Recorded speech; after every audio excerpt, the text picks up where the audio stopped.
Behind the scene with David Bedein, Swiss diplomat Philip Lazzarini, the UNRWA Commissioner General, has been asked by the U.S. House Foreign Relations Committee to meet with their committee and the record and in person, following the discovery of arsenals of weapons inside UNRWA schools over the past few months. Of immediate concern is the new Palestinian Authority curriculum used by UNRWA, which indoctrinates Palestinian Arab children to conquer all of Palestine by force of arms, a goal hardly appropriate to a United Nations agency.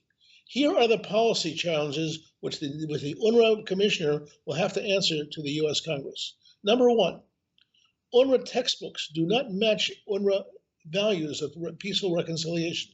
The agency has reintroduced a new school book which features Dalal al-Mughrabi, whose terror squad commandeered a bus and murdered 38 passengers, including 13 children, as a role model for UNRWA pupils in the 4th grade. Here's the text itself, picture of Dalal al-Mughrabi. This is someone that UNRWA teaches has to be a role model for the children. Now, number two, UNRWA contracts for exclusive use of Palestinian Authority schoolbooks in Judea, Samaria, Jerusalem, and Gaza. Like all UN agencies, UNRWA is supposed to run schools based on the UNRWA slogan, "Peace begins here." Palestinian Authority Education, which combines with UNRWA, runs schools based on the ideology of the Palestine Liberation Organization, the PLO, which is the conquest of Palestine by force of arms.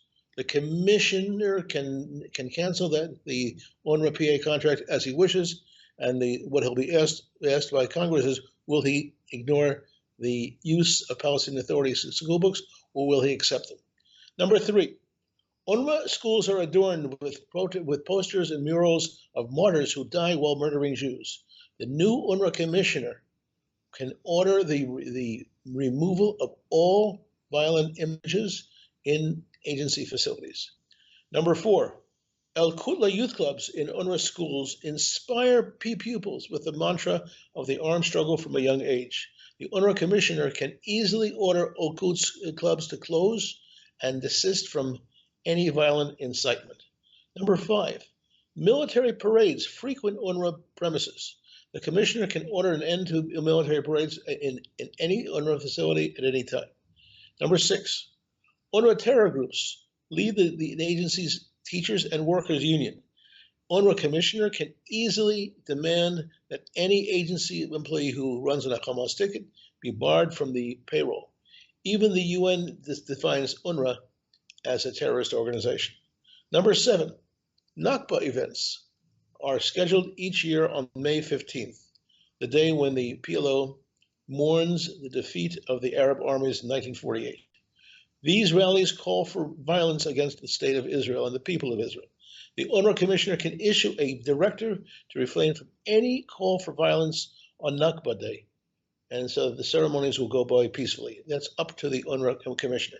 Number eight, popular Gaza singer Mohammed Asaf, claiming to be UNRWA's youth ambassador, whips up crowds to violence. And this happens all the time.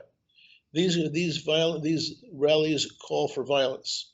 The UNRWA commissioner can easily issue a directive to refrain from any call to violence and block the entry of Mohammed Asaf into their camps, into the UNRWA camps. Number nine, memorial events for Arabs who killed in the act of murder occur all the time in UNRWA facilities. The UNRWA commissioner can cancel any such ceremonies. Number 10, fiscal transparency.